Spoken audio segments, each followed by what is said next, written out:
Hi, GaryBonnell here. I want to do a short video on the length of a timeline that we humans have and what determines it, etc. So, human spirits tend to incarnate along bloodlines.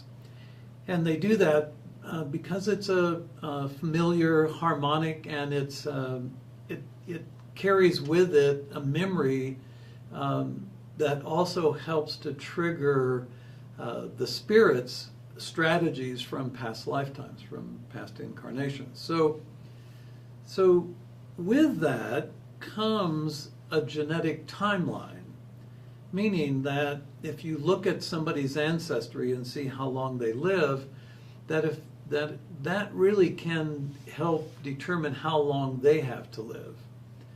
Now, there are other factors, of course, how a person takes care of their body, how a person approaches life. That all can add to longevity, or it can take away years on that genetic timeline. The time of death is not fixed, except that we can, in the Akasa, we can look at a book of life on an individual. We can see how they responded to circumstances and conditions in their most recent incarnation prior to this timeline. And then we can see if they have brought forward inner conflicts that then would play against their genetics in this timeline. And inner conflicts can be unresolved issues, that a person dying with regret, leaving one timeline with regret, and I don't mean the regret of things that they did, but the regret of things they didn't allow themselves to do. And that can bring forward energy that creates an inner conflict, and inner conflicts generate a kind of stress that are really, really difficult on a physical body. Change is another kind of stress that's difficult. And if you look at the middle of the 1800s, so not that long ago, people literally had been living the same way for hundreds of years. The way societies were set up, they were hundreds of years old. And then suddenly the Industrial Revolution happened. And we noticed that more, as we approach more modern times, we have greater longevity. And that's mainly because people didn't know how to take care of their bodies. They overworked their bodies in the past. They ate the wrong foods. They did things that were detrimental to their genetic.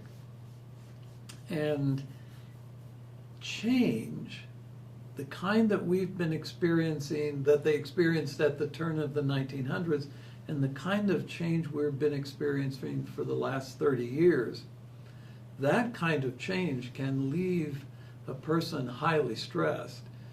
And it's because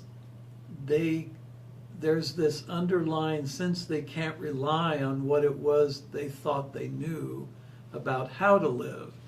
The change has been so great and so sudden that they really feel out of step, and in many ways can feel lost. And that feeling of being lost is what really can shorten a genetic timeline. When we live with joy and gratitude, we increase a genetic timeline.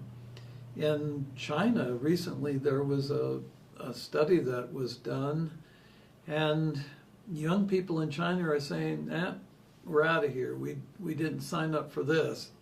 And it's happening around the world, where population rates are dropping, where young people are just profoundly dissatisfied because the culture their parents grew up in and the culture they live in now is very different. And that's a very stressful element.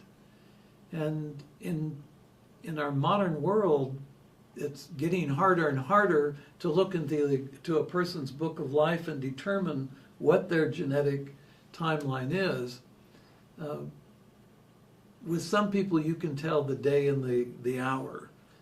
It's because of how they're living. And we can, again, change that at any time. So death is really not set. It's a response to life.